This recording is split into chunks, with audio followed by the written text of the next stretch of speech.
పేరు కల్లూరు పెంచలయ్య, గిరిజన సంఘాల ఐక్యవేదిక రాష్ట్ర కన్వీనర్ని.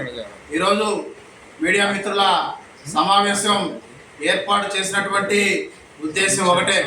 ఏదైతే ఈ నెల 13వ తేదీ జరిగేటువంటి ఎన్నికల్లో ఏదైతే గిరిజనులను యానాదులను మోసం చేసినటువంటి వైసీపీ అభ్యర్థులను ఓడించి తెలుగుదేశం, జనసేన, బీజేపీ కూటమి అభ్యర్థులను గెలిపించాలని చెప్పి గిరిజనుల పక్షాన, పేదల పక్షాన కోరుతా ఉన్నాం. ఈ సందర్భంగా ఒకటే తెలియజేస్తా ఉన్నాం. నెల్లూరు రూరల్ నియోజకవర్గంలో ఏదైతే టీడీపీ అభ్యర్థి ఎమ్మెల్యే శ్రీధర్ రెడ్డి గారు 24/7 ప్రజలకు అందుబాటులో ఉంటున్నారో, పేదల మనిషి, పేదల పక్షపాతి, నిత్యము పేదవాళ్ళ సమస్య అన్నా, గిరిజనుల సమస్య అన్నా, ఎవరి సమస్య అన్నా మనం పిలిచిన వెంటనే వాలిపోయేటువంటి ఏదైతే రూరల్ ఎమ్మెల్యే కోటమిరెడ్డి శ్రీధర్ రెడ్డి గారిని గెలిపించాలని చెప్పి ఈ సందర్భంగా కోరుతా ఉన్నాం. అలాగే ఏదైతే అక్కడ పోటీలో ఉన్నటువంటి ఆదాల ప్రభాకర్ రెడ్డి గారు, అయ్యా ఆదాల ప్రభాకర్ రెడ్డి గారు, మీరు ఏ రోజైనా గిరిజనుల గురించి మాట్లాడారా? మీ ఇంటికి గిరిజనులు రావాలంటే ఎంత ఇబ్బంది పడాలి? ఏదైతే రోజుకొక పార్టీ మారేటువంటి ఆదాల ప్రభాకర్ రెడ్డి గారు కావాలా? నిత్యము 24/7 పేదలకు అందుబాటులో ఉండేటువంటి కోటమిరెడ్డి శ్రీధర్ రెడ్డి కావాలని చెప్పి మేము ఈ సందర్భంగా అడుగుతా ఉన్నాం. అందుకని ఏదైతే మీకు అందరికీ తెలుసు, ఏదైతే కరోనా ప్రపంచాన్ని గడగడలాడినటువంటి కరోనా సమయంలో నెల్లూరు జిల్లాను వదిలేసి హైదరాబాద్కి వెళ్ళిపోయినటువంటి ఆదాల ప్రభాకర్ రెడ్డి గారు కావాలా? నిత్యం జనంలో ఉంటూ జనం కోసం నిత్యం పాకలాడేటువంటి రూరల్ ఎమ్మెల్యే శ్రీధర్ రెడ్డి కావాలా? శ్రీధర్ రెడ్డి. అందుకని వచ్చేటువంటి ఎన్నికల్లో ఏదైతే నెల్లూరు రూరల్ నియోజకవర్గంలో కోటమిరెడ్డి శ్రీధర్ రెడ్డి గారిని గెలిపించాలని చెప్పి మేము ఈ సందర్భంగా కోరుతా ఉన్నాం. ఏదైతే ఆదాల ప్రభాకర్ రెడ్డి గారు రోజుకొక పార్టీ మారుతా ఉన్నారు.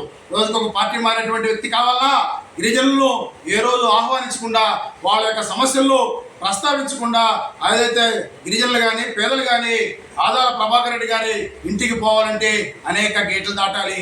వాళ్ళ ఇంటికి వెళ్ళేటువంటి పరిస్థితులు కూడా గిరిజనులకు కానీ పేదలకు కానీ లేవు అనేటువంటి విషయాన్ని మేము ఈ సందర్భంగా స్పష్టం చేస్తూ ఉన్నాం. ఇంకోటి కూడా చెప్తా ఉన్నాం. ఏదైతే వైసీపీ ప్రభుత్వం గిరిజనులకు ఉన్నటువంటి దాదాపు 27 పథకాలను రద్దు చేసింది. గిరిజనులకు సంబంధించినటువంటి సప్లా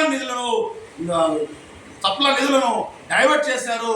ఇట్లా అన్ని విధాల గిరిజనులకు, యానాదులకు మోసం చేసినటువంటి వైసీపీని ఓడించాలని చెప్పి సందర్భంగా విజ్ఞప్తి చేస్తా ఉన్నాం. ముఖ్యంగా నెల్లూరు రూరల్ నియోజకవర్గంలో ఎమ్మెల్యే శ్రీధర్ రెడ్డి గారు 24/7 పేదలకు ఆపుతంటే వస్తారు, వ్యక్తిగతంగా ఆదుకుంటున్నారు, వ్యక్తిగత ఇబ్బందులున్నా ఆదుకుంటున్నారు, నిత్యం అందుబాటులో ఉంటున్నారు.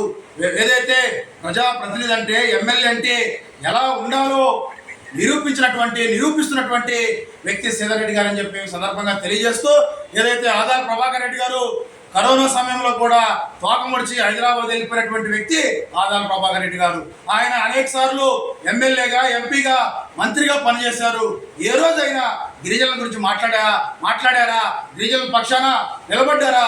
ఏ రోజు గిరిజనులకు మీరు సేవ చేశారని చెప్పి మేము సందర్భంగా ప్రశ్నిస్తూ, అలాంటి వ్యక్తులను వచ్చేటువంటి ఎన్నికల్లో ఓడించి నిత్యము పేదలకు అందుబాటులో ఉండేటువంటి వ్యక్తి అందరూ వాడు కోటమిరెడ్డి శ్రీధర్ రెడ్డి గారిని గెలిపించాలని చెప్పి మేము సందర్భంగా కోరుతా ఉన్నాం. అలాగే ఎంపీ అభ్యర్థి, వైసీపీ ఎంపీ అభ్యర్థి విజయసాయి రెడ్డి గారికి ఇప్పుడే నెల్లూరు గుర్తొచ్చిందా? ఆయన ఎంపీగా ఉన్నారు, రాజ్యసభ సభ్యుడిగా ఉన్నారు. ఏ రోజు నెల్లూరు గురించి ఆయన పట్టించుకున్నటువంటి పాపన పోలేదు.